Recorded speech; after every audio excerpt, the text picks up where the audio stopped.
세상에는 두 종류의 사람이 있는데 하나님을 믿지 않는 사람과 하나님을 믿는 사람입니다. 살아계신 하나님을 믿고 의지하는 이 사람들은 믿음으로 살게 되어 있습니다. 그래서 우리는 믿음의 사람들이라 그렇게 부르기도 합니다. 이 믿음으로 사는 믿음의 사람에게 있어서 가장 중요한 첫 번째는 믿음입니다. 모든 사람이 크고 작은 삶의 문제를 마주할 때마다 두려워하죠.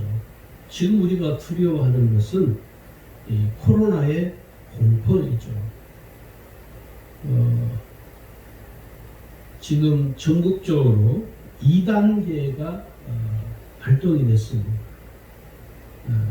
그래서 어제 그 문자가 왔는데 저는 아침마다 테니스를 하는데 그 테니스장이 폐쇄가 되어버렸습니다. 지금은 전국적으로 어느 도시도 예외 없이 2단계가 발동이 돼서 실내에서는 50인 이상은 모이지 못하고 실외에서는 100인 이상이 모이지 못하도록 금지가 되어 있습니다. 우리는 50인 이하니까 두려운 것이죠. 어제 뉴스 잠깐 보니까 사람들이 시내에서 사람들이 별로 없다고, 차들이 많이 다니지 않는다고, 또 개중에 그런 사람도 있겠지만 서로가 서로 조심을 할 수밖에 없는 상황에 우리가 지금 놓여 있습니다. 왜 그러냐면 두려움이기 때문에 그런 것입니다. 우리가 살면서 크고 작은 이 문제들 앞에 두려워하는데 근본적으로 우리가 두려워하는 이유는 그 문제를 해결할 수 있는 능력이 없기 때문에 그렇습니다. 이제 그 뉴스관이나 전문가들이, 의사들이나 그 전문가들의 이야기를 들어보니까요, 이 바이러스가 코로나 아니더라도 이 백신이 개발이 되려면 정상적으로 3년이 걸린다고. 근데 어떤 의사분이 인터뷰에 나오시도록 이야기하시는 거 보니까, 근데 지금 비상 상황이라서 모든 전 세계가 백신 개발, 치료제 개발에 뛰어들었기 때문에 내년 초쯤에는 아마 백신과 치료제가 나올 것이다. 모든 전문가들이 그렇게 예상을 하고 있다고 해요. 우리가 내년 초까지 잘 무탈하게 견디면 될 것 같습니다. 이 믿음이라는 것은요, 우리의 삶의 문제를 해결하는 능력이 있습니다. 그래서 믿음은 사람의 차원이 아닌 하나님의 차원이죠. 사람의 차원에서는 어떻게 우리의 삶의 문제를 해결할 길이 없습니다. 그런데 하나님께서는 우리에게 믿음을 주셔서 우리로 하여금 삶의 문제를 해결할 수 있도록 믿음을 통해서 하나님이 은혜를 주시는 것이죠. 그래서 우리는 구원받은 성도들은 믿음을 따라 믿음으로 사는 믿음의 사람이 되어야 합니다. 그만큼 믿음이 중요한 것이죠. 믿음으로 사는 사람에 있어서 가장 첫 번째는 믿음입니다. 믿음. 왜 이 믿음이 중요하느냐면 첫 번째 이유는 죄에서 구원받을 수 있기 때문입니다. 여러분, 우리는요 그냥 구원받은 게 아니라 구원받을 수 있는 믿음을 가지고 우리가 구원받은 것입니다. 모든 인간은 죄인으로 태어나서 그 죄로 인해서 멸망하게 됩니다. 인간은 원래 죄 때문에 멸망받을 처지에 놓여 있었습니다. 그러나 그 멸망에서 벗어날 수 있는 유일한 길이 뭐냐면 죄에서 구원받는 거죠. 이 죄의 문제를 해결해야만 구원받을 수 있습니다. 그런데 인간 스스로가 죄인이 자기의 죄의 문제를 해결할 수가 없는 것입니다. 죄와 멸망에서 우리를 유일하게 구원할 수 있는 것은 예수님밖에 없죠. 우리는 그래서 예수님은 나의 구주, 나의 하나님이십니다. 그 예수님은 내 죄를 대신해서 십자가에 죽으시고 내 죄를 사해 주셨습니다. 나는 예수님을 나의 구주, 나의 하나님으로 내 마음에 영접합니다. 이게 이제 영접 기도라고도 하죠. 그래서 그 믿음을 통해서 우리가 구원받은 것입니다. 내가 아무것도 할 수 있는 게 없죠. 내가 할 수 있는 건 단 하나, 믿는 것밖에 없습니다. 예수님은 나의 죄를 대신해서 십자가에서 죽으셨습니다. 그 예수님은 나의 구주, 나의 하나님이십니다. 로마서 3장 23절에 보면 모든 사람이 죄를 범하였으며 하나님의 영광에 이르지 못한다라고 성경은 기록합니다. 모든 사람, 이 세상에 태어난 모든 인간은 누구든지 다 죄를 가지고 태어나게 됩니다. 죄인으로 태어나는 것입니다. 우리가 이렇게 사람들이 볼 때는 참 예쁘고 귀엽고 그렇잖아요. 그러나 영적인 눈을 가지고 들여다보면 그렇게 이쁘고 귀여운 그 생명이 죄인으로 이 세상에 태어났다는 거예요. 그 죄의 문제를 해결할 수 있는 것은 바로 믿음밖에 없는 것입니다. 예수님은 나의 구주, 나의 하나님이십니다. 나는 예수님을 믿습니다. 두 번째 이유는 왜 믿음이 중요하냐면 믿음을 통해서 영생을 얻기 때문입니다. 여러분, 우리가 영생을 얻는 것은 믿음밖에 없습니다. 한 젊은이가 예수님에게 찾아와서 그러잖아요. 내가 어떻게 해야 영생을 얻을 수 있습니까? 그 이 청년은 돈이 많아서 아마도 자기가 돈으로 영생을 살 수 있다라는 착각을 하는 거예요. 여러분, 영생은 돈을 주고도 살 수가 없습니다. 여러분, 고급 자가용 돈 주고 살 수 있죠. 돈만 있으면, 그죠? 뭐 1억짜리 자가용이고 내가 돈만 있으면 그 자가용을 살 수 있죠. 그런데 영생은 이 세상에 있는 모든 금은 보화를 다 가지고 가도 영생은 돈으로 살 수가 없다는 거예요. 그럼 영생을 어떻게 얻느냐 하면 오직 믿음을 통해서만 영생을 얻는 것입니다. 여기 요한복음 17장 3절에 보니까요, 이렇게 말씀합니다. 영생은 곧 유일하신 참 하나님과 그가 보내신 자 예수 그리스도를 아는 것입니다. 또 우리가 잘 아는 요절 같은 말씀이잖아요. 3장 16절에는 하나님이 세상을 처럼 사랑하사 독생자를 주셨으니 이는 저를 믿는 자마다, 여기 뭐라 하냐면 믿는 자마다, 믿음을 통해서 이야기하는 거죠. 멸망치 않고 영생을 얻게 하려 하십니다. 그러니까 영생을 얻는 그 첫 번째가 뭐냐면 믿음이라는 것입니다. 오늘 저와 여러분은 이미 영생을 얻은 사람, 받은 사람들이에요. 왜? 내가 믿음을 통해서 예수님을 나의 구주, 나의 하나님, 내 마음에 영접하고 나는 그 예수님을 지금 믿고 따르고 있잖아요. 그래서 나는 그 하나님이 보내신 자 예수 그리스도, 독생자이신 예수 그리스도를 나는 내 구주로 나는 믿고 있는 거죠. 그걸 통해서 우리는 믿음을 통해서 이미 우리는 영생을 받았습니다. 영생의 약속을 이미 받은 것이죠. 자, 그 다음에 세 번째, 믿음이 왜 중요하냐면 믿음을 통해서 하나님의 자녀가 되기 때문입니다. 여러분, 구원받은 그리스도인은요, 믿음을 통해서 하나님의 자녀로 사는 것입니다. 하나님의 자녀로 사는 삶은 저는 그렇게 생각해요. 축복이고 특권이라고 믿어집니다. 그 하나님의 자녀된 특권을 누릴 수 있는 길은 유일하게 믿음밖에 없습니다. 영접하는 자, 그 일을 믿는 자들에게는 하나님의 자녀가 되는 권세를 주셨으니 영접하는 자, 그 이름을 믿는 자라고 말하잖아요. 그러니까 믿음을 통해서 내가 하나님의 자녀가 되는 특권을 누리고 사는 것이죠. 그래서 하나님의 자녀로 사는 우리는요, 이제는 어떤 내 노력으로 사는 것이 아니라 믿음으로 살아가는 삶을 살아야 하는 것입니다.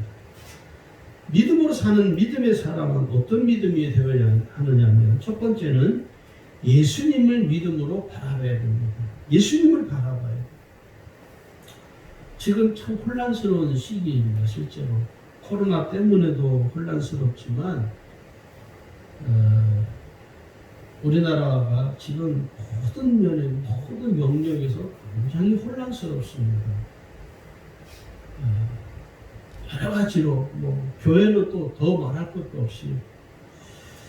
그런데 참 안타까운 것은 이 혼란스러운 이 시기에 사람들이 사람을 바라봐야 해요.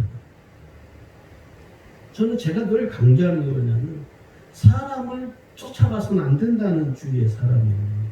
아무리 그분이 능력 있는 목사라도 사람을 쫓아가서는 안 된다고 저는 제 신앙 철학이기도 하고 제 목회 철학인데, 안타깝게 우리 교회 성도들은 안 그렇지만 대부분 많은 사람들이 이렇게 그 사람을 쫓아가는, 그걸 우리 추종이라고 해요. 그걸 이제 맹종이라고 해요.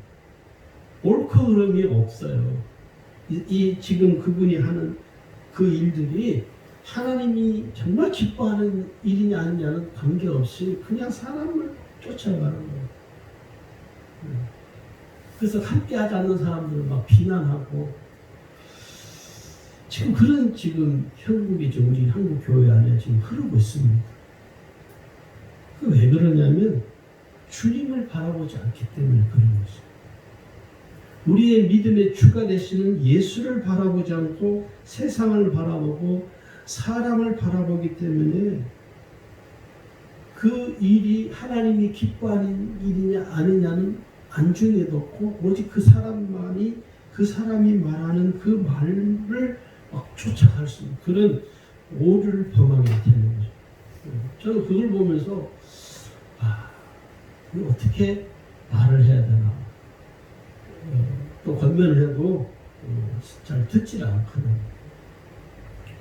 여기 히브리 12장 2절에 보면요, 분명히 우리에게 권고하기를 믿음의 주요 또 온전하게 하시는 이인 예수를 바라보자, 이렇게 기록합니다. 진정한 믿음은 세상을 바라보는 시선을, 우리 오늘 서원사님 기도하시는 것처럼 시선이 굉장히 중요합니다. 내 시선이 세상을 향해 있냐 사람을 향해 있냐 예수님을 향해 있느냐에 따라서 내 삶의 이 방향이 확 틀립니다. 사람을 바라보면요 낙심하게 됩니다. 그리고 실망을 합니다. 그러나 우리의 믿음의 주가 되시는 예수님을 바라보면 어떤 일이 일어나냐면 믿음의 역사가 일어나는 거예요. 할렐루야.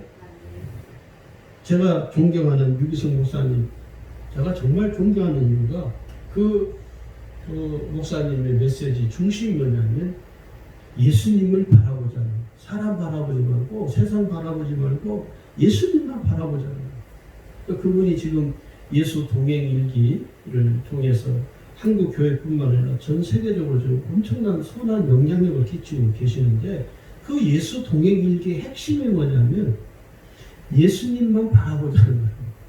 어떤 일이 생길 때 사람 바라보지 말고 예수님 바라보자. 오늘 우리가 믿음으로 사는 우리의 믿음의 태도는 예수님을 바라봐야 돼요. 지금 이 시대는 더 그래요, 사실. 자, 그 다음에 두 번째는요, 어떤 믿음이 살아야 되냐면 담대한 믿음으로 살아야 합니다. 여러분, 믿음은 연약한 게 아니에요. 강력한 영적 능력을 지니고 있는 것이 믿음입니다.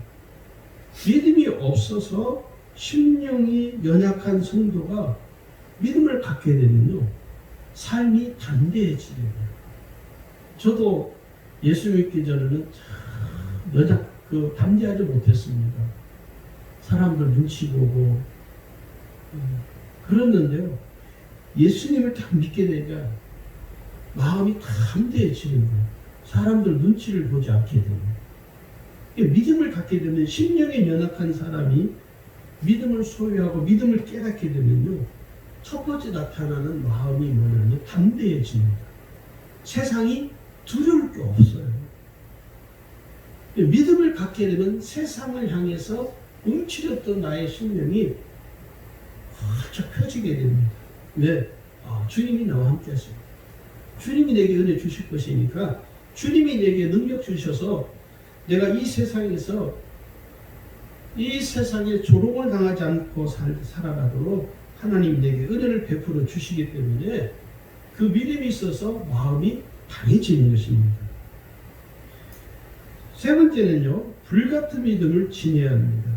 저는 다니엘을 참 좋아해요. 그 다니엘과 그의 세 친구 사드락, 메삭, 아벤느고는요, 이 네 사람의 공통점이 뭐냐면 불같은 믿음을 소유한 사람들입니다. 그러니까 이 네 사람은요, 그 이방신 우상이죠. 왕 앞에 절을 하지 않는, 금신상에도 절하지 않는, 금신상에 절을 하지 않으면 죽임을 당하는데 실제로 이 네 사람은 죽임을 당하는 큰 위협을 당하잖아요. 사자굴에 던져지기도 하고 불구덩이에 던져지기도 하고. 그런데 어떻게 됐습니까? 중요한 것은 이 네 사람은 두려워하지 않았다는 것입니다. 죽음을 두려워하지 않았다는, 이게 불같은 믿음입니다. 사람들이 뭐 불같은 믿음 말하면 꼭 막 성격이 막 급해가지고 그게 불같은 믿음이 아니고 죽음도 두려워하지 않는 믿음이 불같은 믿음인 것입니다. 여기 보면요,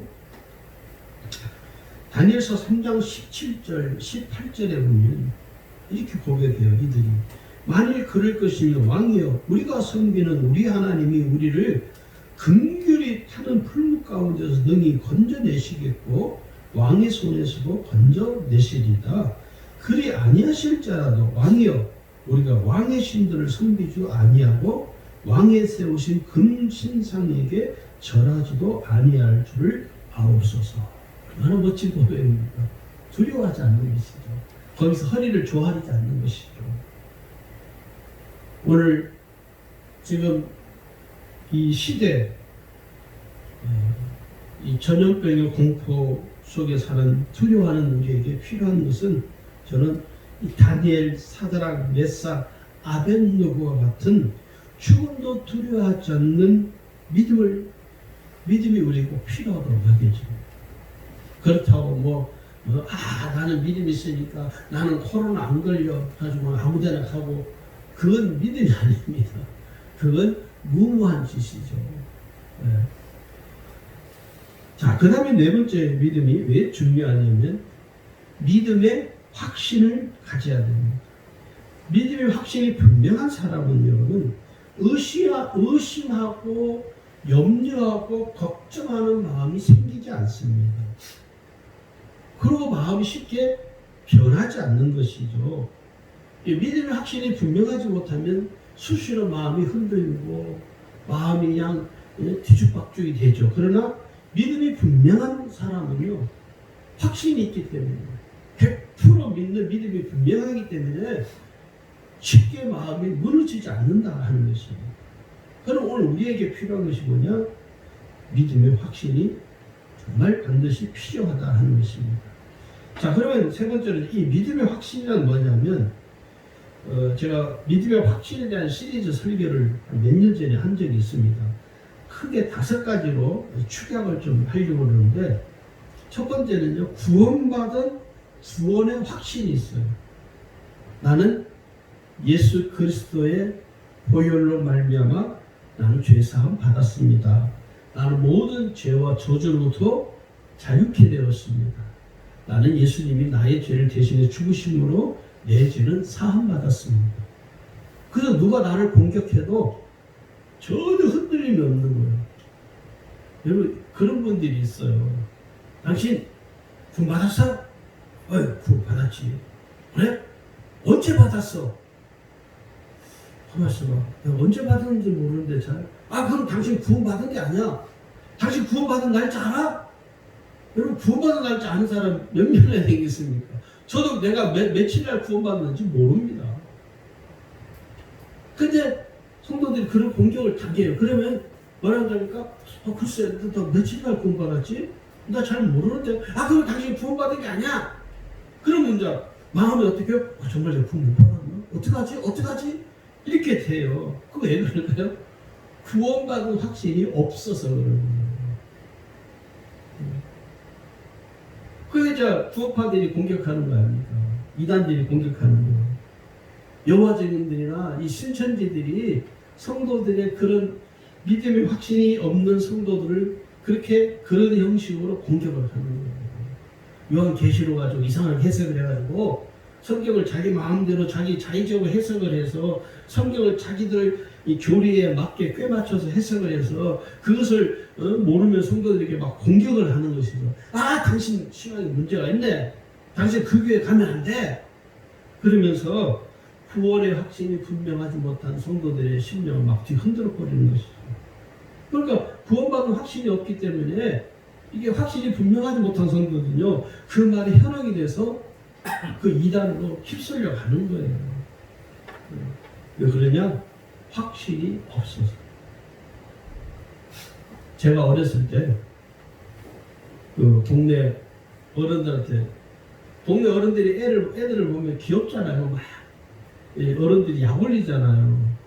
그게 뭐 진짜라서 약 올리는 게 아니라, 야, 영호야, 너 엄마가 너 영도다리 밑에서 주워 왔어. 저는 지금도 그 생생해요. 제가 얼마나 화가 나지 막 울고 난리 났어요. 집에 가가지고 진짜 다 영도다리에서 주워 왔냐고. 가서 막 가서 따지고. 그것도 부모들 또 뭐요? 또 약 올리잖아요. 그래도 영도다리에서 주워 왔어. 그러면 애가 막 나자빠지는 거예요. 그러면서 이제 마음에 뭐 어떤 생각이요? 아, 정말 우리 엄마는 가짜일까? 우리 엄마는 진짜 어디 있을까? 아, 저도 실제로 그랬어요. 그래서 어린 마음에 부산에 가면 보령극장이 있어요. 우리 집에서 보령극장까지 한참 걸어가야 돼요. 거기까지 왔다 갔다 하면서 어린 마음에 이게 이 마음의 진정이 안 되는 거예요. 우리 엄마 어디 있지? 우리 엄마 나 언제 찾아올까? 왜 그래요? 확신이 없으니까. 확신이 없는 거예요, 확신이. 여러분, 믿음에 구원받은 확신이 분명해야 됩니다. 할렐루야. 여러분, 구원받은 날짜 몰라도 괜찮아요. 저도 모릅니다. 몇 년, 몇 월, 며칠인지. 내가 세례받은 날짜도 잘 기억을 못하는데, 세례받은 제가 20살 때 세례를 받았는데, 그때 정확히 날짜를 기억을 못해요. 그러나 내가 세례받은 사실만큼 확실히 기억을 하죠. 내가 구원받은 날짜만큼 모르지만 예수님이 나의 죄를 대신해서 십자가에 죽으시고 그분이 나를 구원해 주셨다는 사실은 분명한 것이죠. 그게 구원의 확신입니다. 두 번째는요, 기도 응답을 받는 기도 응답의 확신이 있습니다. 우리가 예수님의 이름으로 기도하죠. 또 예수님께서도 분명 우리 약속하시기를 너희가 내 이름으로 무엇이든지 구하면 내가 시행하리니 응답해 주겠다는 것이죠. 그래서 우리는 예수님께서 약속하신 그 기도 응답의 약속을 믿고 구합니다. 하나님께서 우리에게 기도하는 것에 대해서 응답해 주신다고 약속을 해 주셨으니 우리는 그 약속을 믿고 기도하는 것이죠.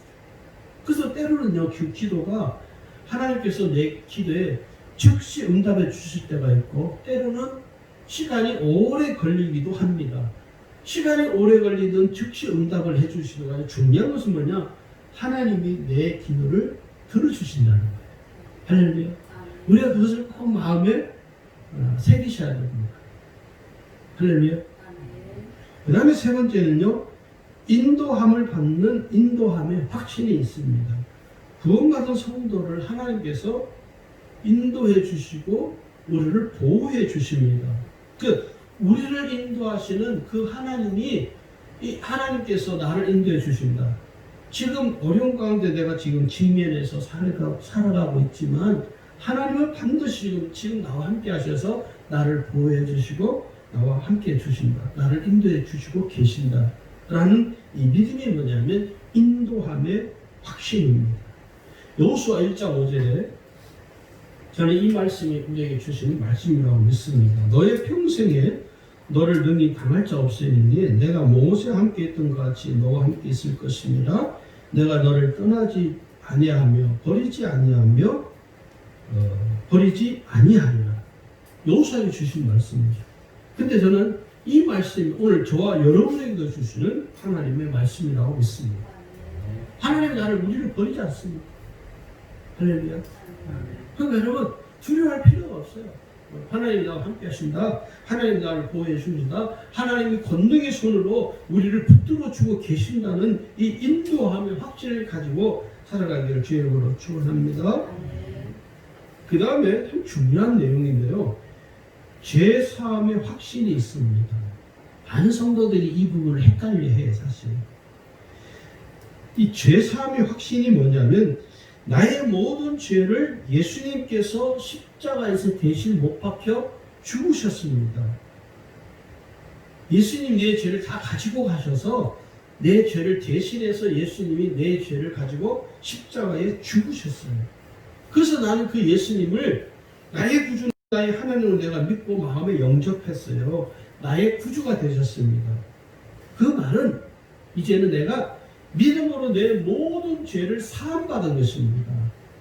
현재에 지은 죄, 과거에 지은 죄, 미래에 지은 죄까지 예수님이 다 가져가셨어요. 자, 그러면 여기서 이제 하나 의문점이 생기죠. 이게 이제 성도들이 헷갈려하는 부분이죠. 내가 구원받은 그리스도인으로 사는데 내가 또 죄를 범할 때가 있어요.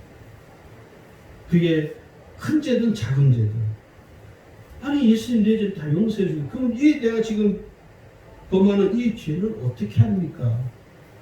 그래서 하나님께서 우리에게 주신 은총이 뭐냐? 특별한 스페셜한 은총이죠.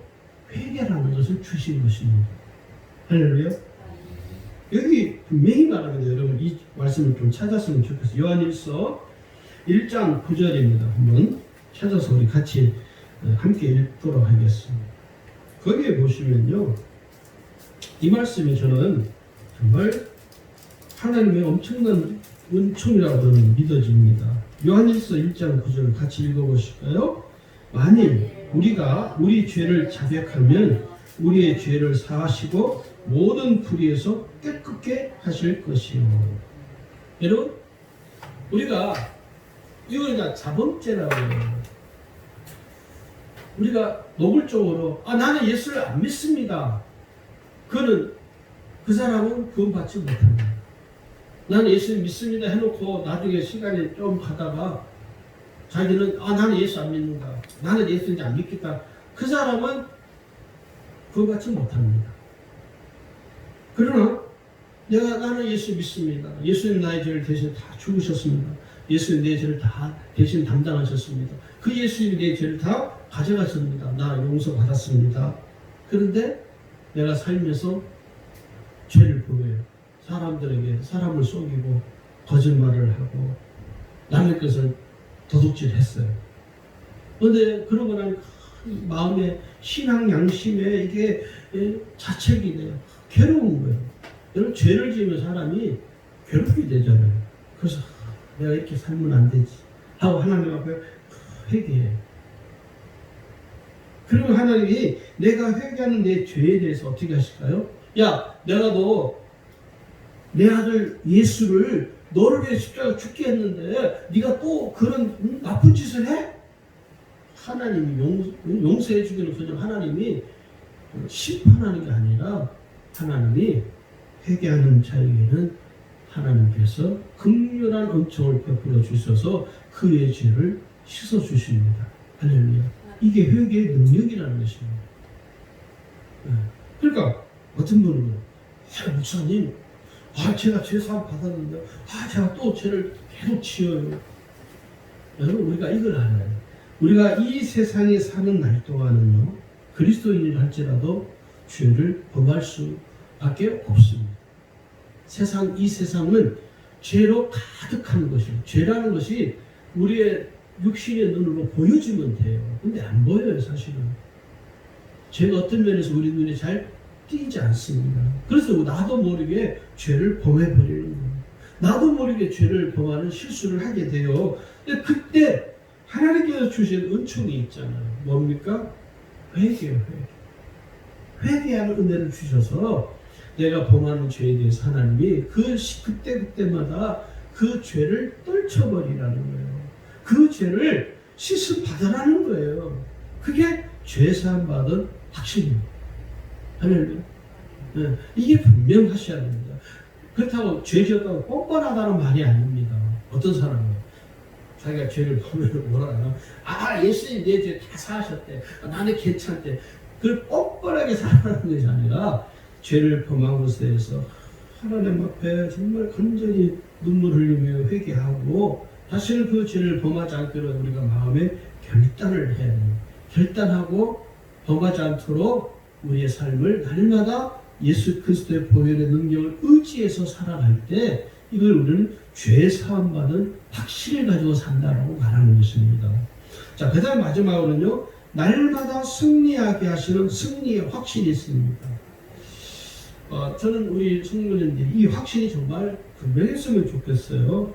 예수님께서 십자가에서 죽으심으로 인해서 예수님은 이 세상에서 승리하셨습니다. 마귀의 일을 멸하신 그 주님이 십자가에서 승리하신 것이죠. 그래서 그 예수님을 나는 믿습니다. 이 말은 예수님이 십자가에서 승리하신 그 은혜가 내게도 있습니다. 내게도 그 승리의 은혜가 주어졌습니다. 그래서 나는 승리한 삶을 살겠습니다라고 우리가 고백하고 선포하고 또 담대하게 외치는 거예요.